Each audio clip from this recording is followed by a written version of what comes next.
There's no doubt about it, if you're into audio, then you've definitely both heard of and heard some of Sony's audio equipment. Heck, if you're anything like me, then a device such as the old cassette Walkman was perhaps your first foray into portable audio. Sony has created a huge number of products over the years, and as a company they have invested a lot of resources into creating and offering wireless audio Bluetooth headphones. The latest addition to their Extra Bass lineup is this, the XB900N, which offers Bluetooth connectivity as well as active noise cancellation. Like the vast majority of Sony's headphones, the XB900N is created almost entirely out of plastic. The ear cups, the yokes and most of the frame is plastic, whereas the top portion of the headband as well as the ear pads feature a soft pleather finish, and the headband adjustment system is of what appears to be spring steel. Of course, a headphone which is predominantly made out of metal will, in most cases at least, feel like a superior and more robust product, but the build quality of the XB900N is not what I would call terrible. It's pretty much what you'd expect from a more affordable pair of headphones from Sony. Adequate, not great, but certainly not terrible. Let's keep in mind that Sony's darling, the 1000XM3, is also mostly made out of plastic. If you want to find out a bit more about the build quality and a closer look in comparison to the X1000M3, then check out the link in the description, which will take you to the full written review. Basically, it comes down to the fact that the X1000M3 does feel like a better built headphone in every single way, but the build quality is also not what I would call worlds apart. It's noticeable, but not a massive departure. As for the sound, the XB900N literally is part of Sony's Extra Bass lineup, and they certainly do deliver what it says on the tin. So with that in mind, it's rather difficult to criticize it for having too much bass, since that's exactly what it's meant to have. But let's take a look at the response graphs to see what we get. As the graph shows, it's those deeper sub-bass frequencies which have the most presence. This is something we'd expect from a headphone which is labeled as Extra Bass. From about 200Hz to 2000Hz, the response is a bit up and down, but for the most part that doesn't really cause any sonic issues.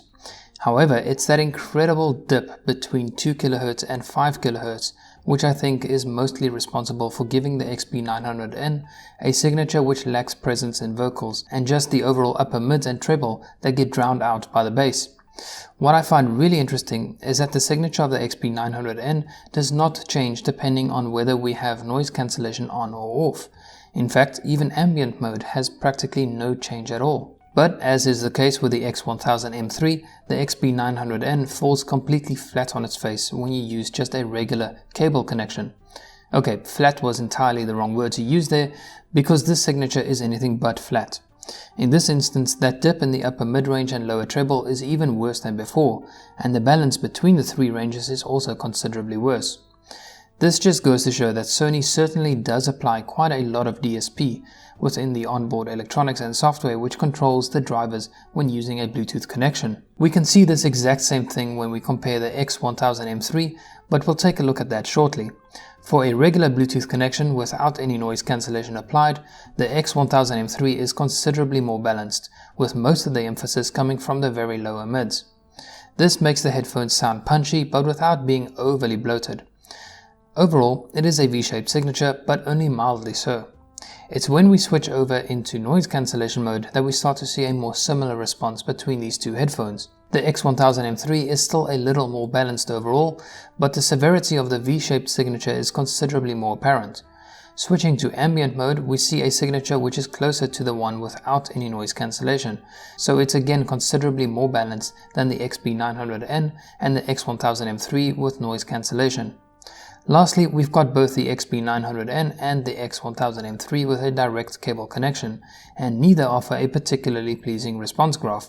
The XB900N has a very obvious V-shaped signature, whereas the X1000M3 has a more mid-focused signature. Personally, I'd avoid using either of these headphones with a regular cable connection whenever possible. In fact, if the battery is dead, I simply would not use these headphones at all. So the overall signature on the XB900N for me is as though the bass is just a little too extra. If you're not listening to something which is meant to have a very dominant presence in the bass, then it quickly becomes apparent just how overblown it really is. The mids and treble are practically sitting in the very back row of the bus, whilst the bass frequencies dominate over them all the time. As someone who critiques headphones and other audio gear on a daily basis, my tastes lie with a balanced signature, one which favors quality over quantity. I look for realism and transparency, a signature which makes the music come alive by sounding as natural as possible. So when it comes to the XB900N, I'm in a bit of a dilemma. The overall signature is not to my taste, and likewise when I look at it from a sound quality perspective, there's not much there for me either. But then again, the XB900N is not aimed at audiophiles, and so I think it would be totally unfair to criticize it as though it has wildly missed its mark. It hasn't missed the mark because me and my preferences are not the mark. It would be a bit like test driving a pickup and then complaining that it doesn't handle and accelerate like a Ferrari. Those who buy a pickup will do so because they like and want a pickup, not because they're under some false perception that it's even remotely on par with a Ferrari. That being said, I do feel that if you could stretch your budget by roughly $100, then the X1000M3 is just a much better value product, as it improves upon the XB900N in every meaningful way. However, if a more bassy sound signature is to your liking and you're okay with just having some average noise cancellation and build quality, then the XB900N could very well be your cup of tea. The best thing to do would be to demo each of them personally and then make up your mind based on your experience and preferences. Despite my dislike for the signature, I still think the XB900N is a relatively good product at its price point for someone who prefers a more bassy signature and doesn't require the best noise cancellation. Well, that's it for this review. Thank you so much for watching. If you've liked it, hit that like button. If you didn't like it, hit that dislike button twice. That's all from me for now, and I'll catch you in the next one. Cheers.